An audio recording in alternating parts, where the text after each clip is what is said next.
صرف ایک جگہ پاکستان کا مطلب کیا؟ لا الہ الا اللہ. اور اس سے پھر گونج گیا پورا بر عظیم پاک و ہند، رات کماری سے لے کے درا خیبر تک اور ادھر مکران سے لے کر چٹاگان تک. پاکستان کا مطلب کیا؟ لا الہ الا اللہ. پوری دنیا میں اس کا کوئی نعرہ نہیں لگا. پھر پاکستان ہے وہ ملک جہاں قرارداد مقاصد پاس ہو گئی. خلافت اصولی اعتبار سے ہم نے تسلیم کر لی. جب حاکمیت اللہ کی ہے، ہمارے پاس حاکمیت نہیں، ہم حاکمیت کے مدعی نہیں. 10 کروڑ عوام کی ایک نمائندہ اسمبلی نے قرارداد مقاصد پاس کی، یہی تو خلافت ہے. ہمارے پاس جو اختیار ہے اللہ کا ڈیلیگیٹڈ ہے، اور یہ انہی حدود میں استعمال ہوگا جو اصل حاکم ہے اللہ، جو اس نے متعین کر دی.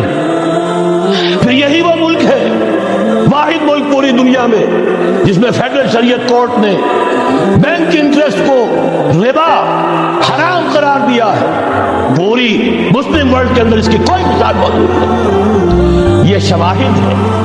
علامہ اقبال جیسا مفکر یہاں پیدا ہوا، مولانا مودودی جیسا مصنف یہاں پیدا ہوا، مولانا الیاس جیسا مبلغ یہاں پیدا ہوا، شیخ الہند جیسا مجدد یہاں پیدا ہوا. پورے عالم اسلام میں اس کی کوئی مثال موجود نہیں. اب میں تو ایک اور بات کی طرف کہتا ہوں، اللہ کے معاملات بڑے عجیب ہیں. یہ جو جنگیں ہونے والی ہے، یہ جو خیر و شر کا مارکا دنیا کو ہے، پھر مارکا ہے روح و بدن پیش. تہذیب نے پھر اپنے درندوں کو ابھارا.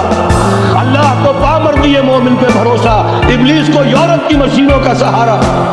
یہ جو ابھی مارکا قائم ہونے والا ہے، پہلا حصہ میں آپ کو بتا چکا. شیطان، اس کا ایجنٹ یہودی، ان کے سب سے بڑے کارندے زائنسٹ، ان کے جو اس وقت اعلی کار ہیں west white Anglo Saxon Protestants, جو امریکہ کی زیر سرکردگی نیو ورلڈ آرڈر لے کر چلے ہیں، جو حقیقت میں جیو ورلڈ آرڈر ہے. دوسری طرف دیکھیے، ذرا غور کیجئے، ایک حدیث نبوی ہے، ما انزل اللہ من دائن الا انزل لہ دوان. اللہ نے کوئی ایسا مرض پیدا نہیں کیا جس کی دوا پیدا نہ کی ہو. اسرائیل 1948 میں قائم ہو رہا ہے، پاکستان 1947 میں وجود میں آیا. 1 سال پہلے جیسے ماں کی چھاتی میں اللہ دودھ پہلے پیدا کر دیتا ہے، بچے کی ولادت بعد میں ہوتی ہے. یہ قانون قدرت ہے. اسی طریقے سے توڑ اس کا در حقیقت اسرائیل کا توڑ ہے جو پاکستان کی شکل میں وجود میں آیا. یہ دوسری بات ہے کہ ہم بھٹک گئے، منزل کا سراغ بھول گئے. ہم آ کر دولت کے پھندوں میں، اور سب سے بڑھ کر یہ کہ جو متروکہ جائیداد کے لالچ، ہم اس میں پڑ گئے، بھول گئے یہ پاکستان کس لیے بنایا تھا، بھٹک گئے. بہرحال میں ان شواہد کی بنا پر یہ یقین رکھتا ہوں، پورا ترکش بیلٹ سلسلہ مجددیہ نقشبندیہ کے ساتھ، یہ پورا سلسلہ افغانستان سے چلیے ترکستان سے چل کر ترکی تک، پورا یہ جو نان عرب ورلڈ ہے، نان عرب مسلم ورلڈ، وہ سلسلہ مجددیہ حضرت احمد سرہندی رحمۃ اللہ علیہ، گردن نہ دکھوئی جس کے جہانگیر کے آگے، جس کے نفس گرم سے گرمی آرات، یہ انہی کا سلسلہ ہے جو پورے ترکش بیلٹ میں آپ کو نظر آئے گا. پھر شاہ ولی اللہ جیسا مفکر.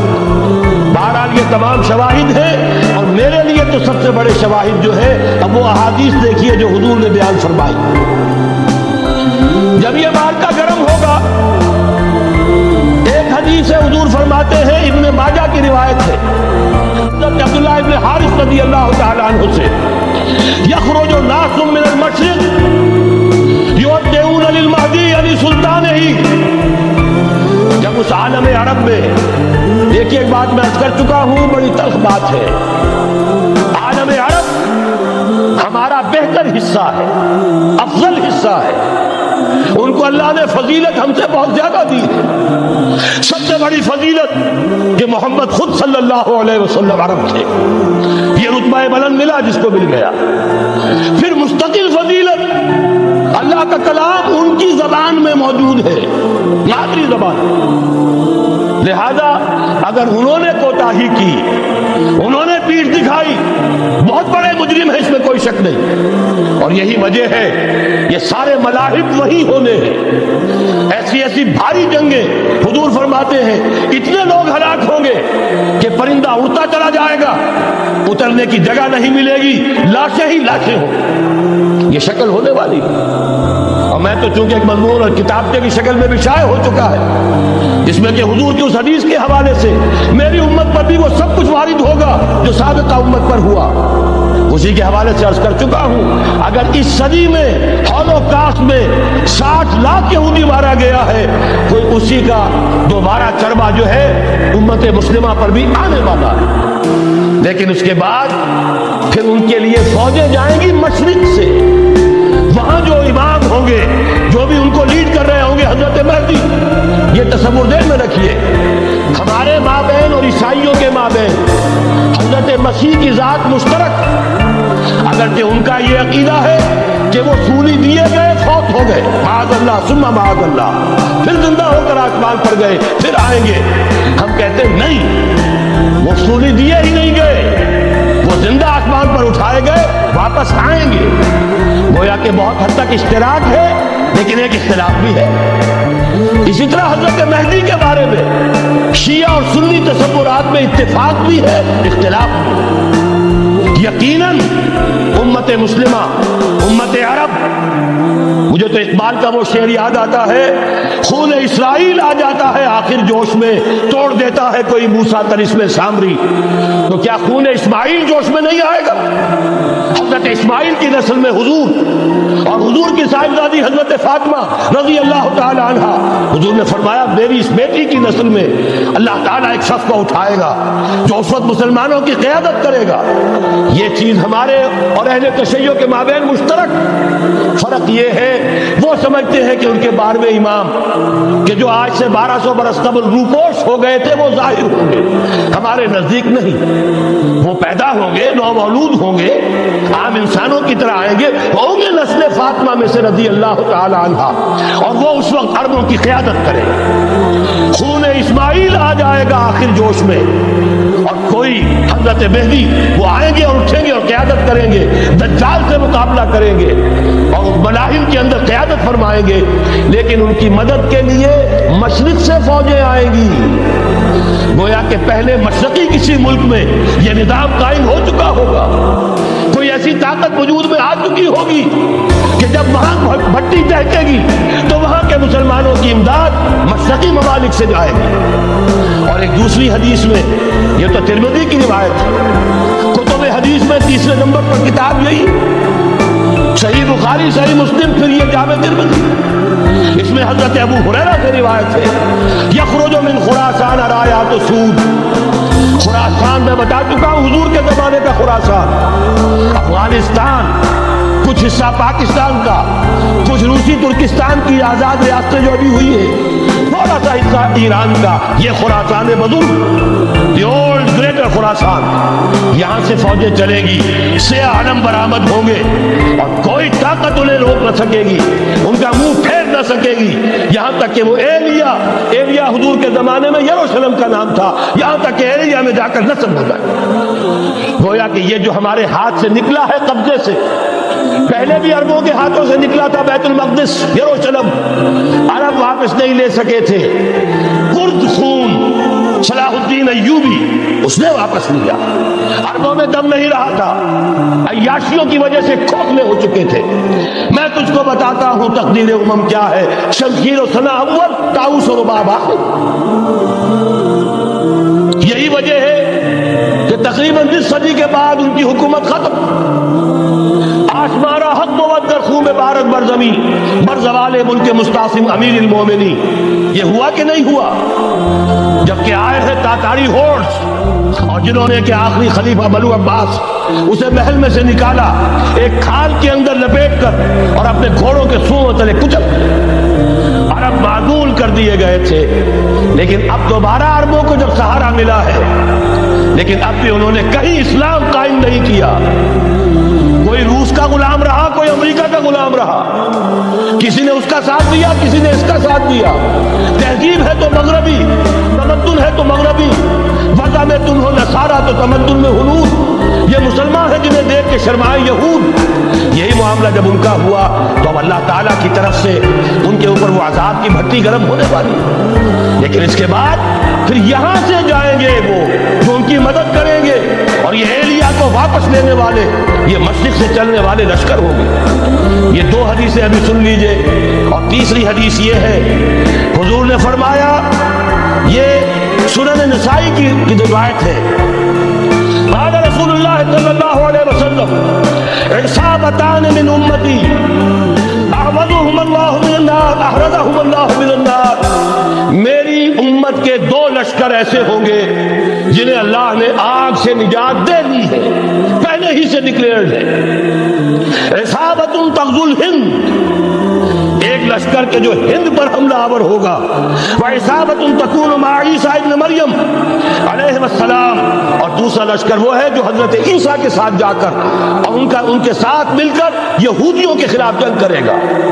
میں اس حدیث کا جو مطلب سمجھتا ہوں واللہ عالم، یہ اسی علاقے میں جب انقلاب آ جائے گا، یہ علاقہ خراسان اور پاکستان، جب یہاں نظام خلافت قائم ہوگا، یہاں سے اسلام کی توسیع ہوگی، اور یہاں سے جانب مشرق ہند اور جانب مغرب یہ جو یہودیوں کا سیلاب آ رہا ہے، ان دونوں کا مقابلہ کرنے کے لیے انشاءاللہ العزیز، ورنہ یہ عصابتان جو ہے ایک حدیث میں جمع کرنے کی کوئی اور حکمت ہو نہیں سکتی، ورنہ تو ہندوستان پہ کئی لشکر آئے ہیں، لیکن یہ کہ در حقیقت اسی وقت جبکہ عالم عرب میں وہ بھٹی دہکے گی، اسی وقت یہاں انقلاب آ چکا ہوگا، ایک طرف یہاں سے مدد کے لیے لشکر جائیں گے کہ جو مسلمان عرب جو ہیں ان کی مدد کریں گے، حضرت مہدی کے جھنڈے تلے لڑیں گے، حضرت مہدی کی حکومت کو مستحکم کریں گے، جو اطیعون للمہدی، دوسری طرف وہ ہندوستان کی طرف پیش قدمی کریں گے، اور یہیں سے جیسے اس وقت سیلاب نکلا تھا جزیرہ نما عرب سے، ایک داہنی طرف ایک بائیں طرف، ایران، افغانستان، ترکستان، ادھر مصر، لیبیا، الجزائر، مراکش، موریتانیہ، اسی طریقے سے انشاءاللہ اسی علاقے سے اس کا آغاز ہوگا اور بات آگے بڑھے گی۔ تو غرب حاصل کیا ہے؟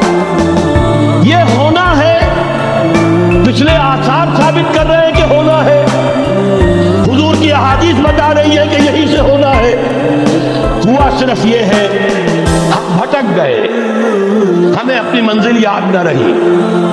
میں تو بہرحال ان لوگوں میں سے ہوں جنہوں نے نعرے لگائے تھے پاکستان کا مطلب کیا، لا الہ الا اللہ۔ میں سن 46 میں یہاں حبیبیہ ہال میں قائد اعظم نے مسلم اسٹوڈنٹ فیڈریشن کے جس اجلاس کو خطاب کیا تھا، ضلع حصار سے جو 2 ڈیلیگیٹ آئے تھے ان میں سے ایک میں تھا، میں نے بہرحال اس تحریک میں بھی حصہ لیا ہے، ایک ننھے کارکن کی حیثیت سے لیا ہے، پھر حالات کو بدلتے اپنے آنکھوں سے دیکھا ہے، ہم کہاں سے کہاں جا پہنچے ہیں۔ ضرورت صرف اس بات کی ہے کہ آج ہمارا حال یہ ہے، ہماری قیادت، ہماری سیاست ان لوگوں کے ہاتھ میں ہے کہ وہ فریب خوردہ شاہی کے پلاح و کرکتوں میں اسے کیا خبر کہ کیا ہے، تب وہ تاب جاویدانہ، ان کی تہذیب مغربی، ان کی ذہنیت مغربی، ان کی وضاقتہ مغربی، ان کا تمدن مغربی، ان کی سوچ مغربی، ان کے سارے اطوار مغربی، لہذا در حقیقت ایک تو یہ کہ ان سے چھٹکارا پانا، اور دوسرے یہ کہ در حقیقت مغرب کی تمام طاقتوں کو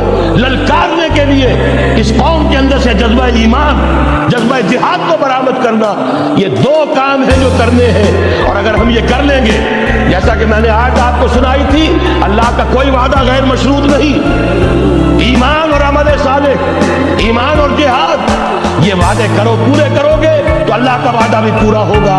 لیکن ظاہر بات ہے جیسے یہودیوں نے یورپ کو فتح کیا اور آج وہ مغرب یہودیوں ہی کے زیر اثر ہمیں فتح کرنے پر تلا ہوا ہے، آج نوٹ کیجئے جس طرح 3 اطراف سے یہودیوں نے حملہ کیا یورپ پر، میں اس کا تذکرہ کر چکا ہوں، آج ہم پر بھی اسی طرح کا 3 pronged اٹیک ہے۔ نمبر 1، ایٹمی دانت نہ نکلنے پائے اس قوم کے، رول بیک کرانے کے لیے خاموش ڈپلومیسی، اس کے ہتھ کنڈے، کہیں ان میں طاقت نہ ہو جائے، کہیں یہ چیلنج کرنے کی پوزیشن میں نہ آ جائے۔ اپنے پاس ایٹمک ہتھیاروں کے انبار ہوں، لیکن کسی مسلمان ملک کے پاس آ گیا تو وہ اسلامک بام بن جائے گا۔ اگر وہ اسرائیل کے پاس ہے کوئی حرج نہیں، لیکن پاکستان کے پاس کسی صورت میں ہتھیار نہیں ہونا چاہیے۔ کمزور رکھو، ہمارے دستے نگل رہے، ہماری ہی مرضی پر، ہمارے چشم ابرو کے اشارے پر حرکت کرے۔ نمبر 2، اباحیت، بے حیائی، عریانی، فحاشی، اس کا سیلاب اور سب سے بڑھ کر خاندانی نظام کو برباد کرنے کے لیے یہ بہبود آبادی کا پروگرام۔ اور دیکھیے جادو وہ جو سر چڑھ کر بولے، مسلمانوں کے ہاتھوں کرا رہے ہیں۔ قاہرہ میں کانفرنس کرائی ہے ایک مسلمان ملک میں، اور یہ کہ اس کو آرگنائز کرنے والی ایک پاکستانی مسلمان عورت۔ یہ ہے در حقیقت کہ وہ لوگ اگر کرنا بھی چاہتے ہیں تو اس کا الزام بھی براہ راست اپنے اوپر نہیں، بلکہ یہ کہ خود کوئی مسلمان ہو جو یہ کام کرے۔ اب جو سیلاب آئے گا جس کے لیے مدد بھی دی جا رہی ہے، اس سے ہمارے سارے بندے حیا ٹوٹ کر رہ جائیں گے، خاندانی نظام گرم برم ہو کر رہ جائے گا۔ جو ابھی تک اللہ کا شکر ہے کہ ہمارے ملک کے اندر انٹیکٹ ہے کچھ اوپر کا طبقہ جو بالکل ہی مغربی تہذیب میں رنگا گیا ہے، ورنہ ہمارے ہاں خاندان کا نظام ابھی انٹیکٹ ہے۔ لیکن یہ کہ یہ سیلاب بھی بڑی شدت سے آ رہا ہے، یہ چیزیں بیک وقت کیوں ہو رہی ہیں؟ اور تیسرا اور سب سے زیادہ سٹل وار، سب سے زیادہ یوں سمجھیے کہ جو لطیف، جو کہ ایک طرح کا احسان جتایا جا رہا ہے، ڈالروں کی اب یلغار۔ اب یہاں پر امریکی سرمایہ، ڈالر چاہے مشرق سے آئے چاہے مغرب سے آئے، وہ یہودیوں کا اعلی کار ہے۔ آپ نے اگر $1 نوٹ کا اگر کبھی نقشہ دیکھا ہو، اس کے اوپر جو سگنیا بنا ہوا ہے، جو نشان ہے، وہ کیا ہے؟ پیرامڈ، اہرام مصر۔ یہ کن کے لیے اہمیت رکھتے ہیں؟ ہزارہا یہودیوں کا خون اور ان کی ہڈیاں ان پیرامڈز کے تلے دبی ہوئی۔ جب یہ احرام بنائے گئے تھے، یہ یہودی وہاں غلامی کے دور میں تھے، بیکار ان سے لی جا رہی تھی۔ بڑے بڑے پتھر جب گرتے تھے تو پسنے والے یہودی ہوتے تھے۔ یہ ان کی اپنی جیسے ہولوکاسٹ، جیسے انہوں نے اس کو اپنا سمبل بنایا ہوا ہے، اسی طریقے سے پیرامڈ، مصر کا پیرامڈ، یہ گویا کہ ان کے اس زوال کا ایک نشان ہے۔ اور اس پر ایک آنکھ بنی ہوئی ہے، ایک آنکھ، کانے دجال کی آنکھ، وہ دیکھ رہی ہے۔ عجیب ہے یہ سمبل۔ نیچے لکھا ہوا ہے نووس آرڈو سکلورم، اور یہ در حقیقت 1776 جو نیچے لکھا ہوا ہے وہ رومن حروف کے اندر یہ 1776 ہے، جو میں بتا چکا ہوں آرڈر آف الومناٹی وساپ نے قائم کیا تھا۔ عام دنیا یہ سمجھتی ہے کہ شاید یہ امریکہ کا یوم آزادی ہے، سن آزادی ہے۔ 1 مئی اس آرڈر آف الومناٹی کی تاسیس 1 مئی کو ہوئی ہے۔ یہ 1 مئی جو منایا جاتا ہے، دھوکہ یہ دیا گیا ہے کہ یہ شکاگو کے جو مزدور ہیں ان کی یادگار ہے۔ حقیقت میں یہ 1 مئی اور 1776 آرڈر آف دی الومناٹی کی تاسیس کی تاریخ۔ یہ تمام معاملات سمجھ لیجئے۔